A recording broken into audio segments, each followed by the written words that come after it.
আমি ডক্টর চিন্ময়ানন্দনাথ। উনি আমার কাছে বিগত 7 দিন ধরে ভর্তি আছেন। উনি যখন প্রথমে এসেছিলেন তখন উনি এসেছিলেন শ্বাসকষ্ট, পায়খানার সমস্যা এবং জ্বর নিয়ে। তার সাথে সাথে উনি ডিসওরিয়েন্টেড ছিলেন, ড্রাউজি ছিলেন, কথাবার্তা ঠিকঠাক বলছিলেন না।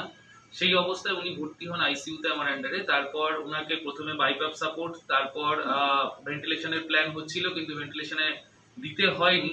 তারপর আস্তে আস্তে মেডিসিনের দ্বারা রেসপন্স করে এবং আজকে ওনাকে সুস্থ অবস্থায় বাড়িতে ছাড়ছি। উনি সেপটিক শকে ছিল, যার জন্য ওনার প্রেশার অনেকগুলো মানে প্রেশার কমে গেছিল, যার জন্য নরএড্রেনালিন সাপোর্ট দিতে হয়েছিল, ভেসোপ্রেসিন সাপোর্ট দিতে হয়েছিল।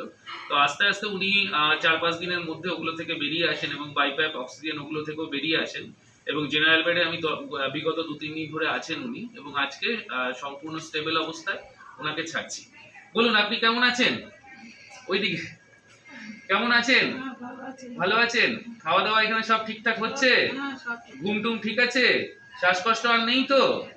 না। বাড়ি কোথায়? বেড়াচাপা। আজকে যাবেন? বাড়িতে কে কে আছে? আচ্ছা, বাড়িতে গিয়ে সবকিছু মানবেন তো? কথাবার্তা শুনবেন তো সবার? আচ্ছা, ওষুধপত্রগুলো টাইমলি খেতে হবে, ঠিক আছে? তারপর রিপোর্ট করে আমাকে একবার দেখিয়ে নেবেন, ঠিক আছে?